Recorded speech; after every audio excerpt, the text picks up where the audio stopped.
आता भरपूर पाऊस पडतोय बाहेर, पण तुम्हाला लक्षात येईल आवाजावरनं. आता यामधून आपण पोहे बाजूला केलेले आहेत आणि तुम्ही याचा आवाज बघू शकता.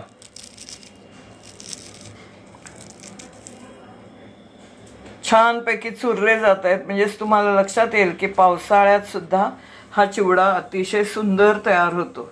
चिवड्याच्या संदर्भात मला एक गोष्ट लक्षात आलेली आहे की आपण जेव्हा पावसाळ्यामध्ये चिवडा करतो तेव्हा साधारण चुरमुऱ्याचा केला जातो. आता हा आहे चुरमुरे आणि पोह्याचा मिसळून असा चिवडा. मी काय केलेलं होतं की मिठावर मी आधी चुरमुरे भाजून घेते. मी कधी पण तेलावर भाजत नाही, ते मिठावरच भाजते.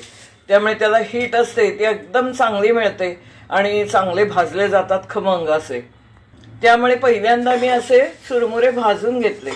ते भाजल्यानंतर मग त्यामध्ये पोहे मिसळून दिले आणि आपल्याला लक्षात येईल की याच्यामध्ये कुठेही वळलेले पोहे दिसत नाहीयेत. आता चिवडा करताना हे जर तुम्ही लक्षात घेतलं तर दोन्ही मिळून पोहा आणि चुरमुऱ्याचा चिवडा पावसाळ्यात सुद्धा छान होतो.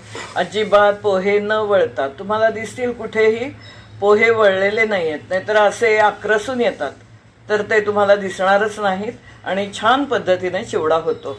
आपण पाहिलं की चुरमुऱ्याबरोबर मी पोहे परतलेले होते मीठ घालून आणि आपला असा मस्तपैकी चिवडा तयार झालेला आहे. तुम्हाला ही ट्रिक नक्की आवडेल. चॅनलला लाईक, शेअर, सबस्क्राईब जरूर करा. धन्यवाद. भेटूया पुन्हा अशाच एखाद्या छान व्हिडिओमध्ये. धन्यवाद.